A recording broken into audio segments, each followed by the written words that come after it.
ज्ञान भवन में कार्यक्रम तो बहुत होते हैं, कोट पैंट टाई वाले भी बहुत लोग होते हैं।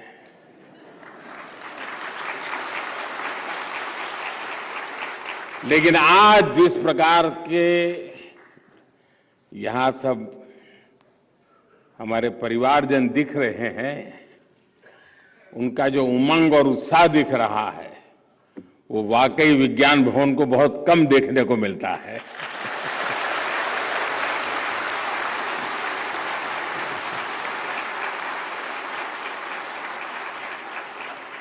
आज दिल्ली के सैकड़ों परिवारों के लिए, हजारों गरीब हमारे भाई बहनों के लिए ये बहुत बड़ा दिन है। वर्षों से जो परिवार दिल्ली की झुग्गियों में रह रहे थे, आज उनके लिए एक प्रकार से जीवन की नई शुरुआत होने जा रही है।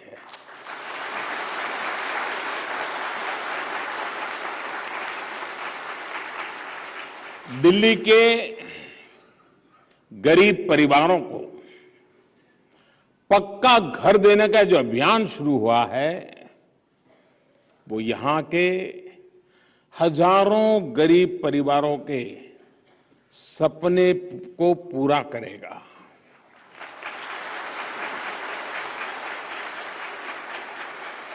आज यहां सैकड़ों लाभार्थियों को उनके घर की चाबी मिली है। और मुझे जिन 4-5 परिवारों से मिलने का मौका मिला, मैं देख रहा था उनके चेहरे पर जो खुशी, जो संतोष, और वो कुछ न कुछ भाव अपने व्यक्त करते थे। वो भीतर का जो आनंद था वो प्रकट हो रहा था। एक संतोष उनके चेहरे पर महक रहा था। अकेले कालकाजी एक्सटेंशन के फर्स्ट पेज में ही 3000 से ज्यादा घर बनकर तैयार कर लिए गए हैं। और बहुत ही जल्द यहां रह रहे दूसरे परिवारों को भी गृह प्रवेश का मौका मिलेगा।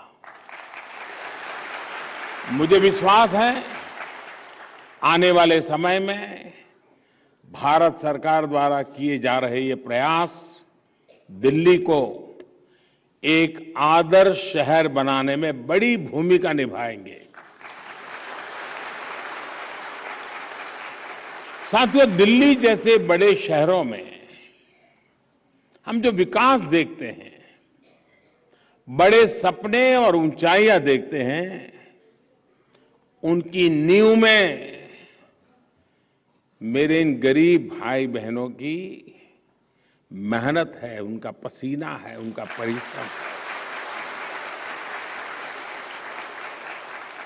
लेकिन दुर्भाग्य देखिए, सच्चाई ये भी है कि शहरों के विकास में जिन गरीबों का खून पसीना लगता है, वो उसी शहर में बदहाली की जिंदगी जीने को मजबूर होते रहे हैं।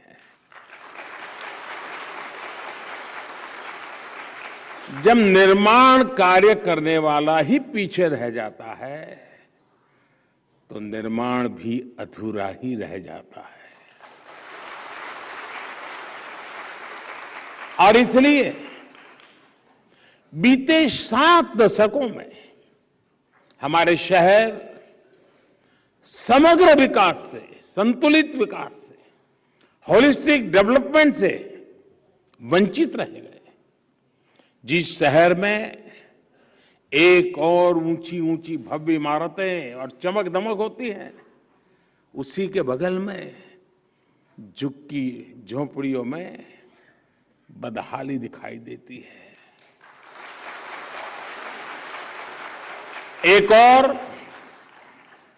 शहर में कुछ इलाकों को पॉश कहा जाता है, तो दूसरी ओर कई इलाकों में लोग जीवन की मौलिक जरूरतों के लिए तरसते हैं।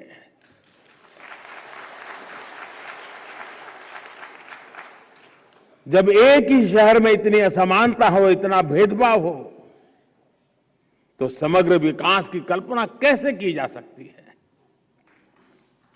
आजादी के अमृत काल में हमें इस खाई को पाटना ही होगा और इसलिए ही आज देश सबका साथ, सबका विकास, सबका विश्वास और सबका प्रयास इस मंत्र पर चलकर सबके उत्थान के लिए प्रयास कर रहा है। साथियों, दशकों तक देश में जो व्यवस्था रही उसमें ये सोच बन गई थी कि गरीबी केवल गरीब की समस्या है, लेकिन आज देश में जो सरकार है वो गरीब की सरकार है, इसलिए वो गरीब को अपने हाल पर नहीं छोड़ सकती।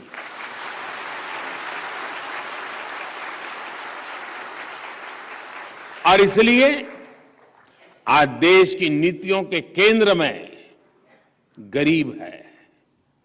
आज देश के निर्णयों के केंद्र में गरीब है।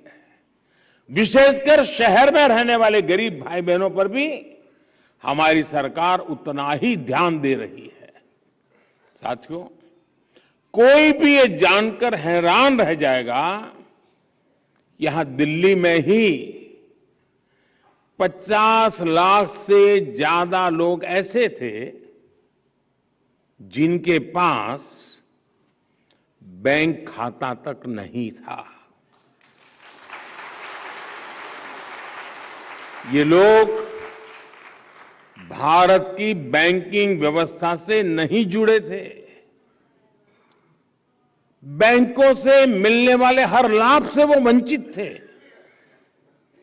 बल्कि सच्चाई ये भी थी कि गरीब बैंक के दरवाजे तक जाने से डरता था। ये लोग दिल्ली में थे, लेकिन दिल्ली इनके लिए बहुत दूर था।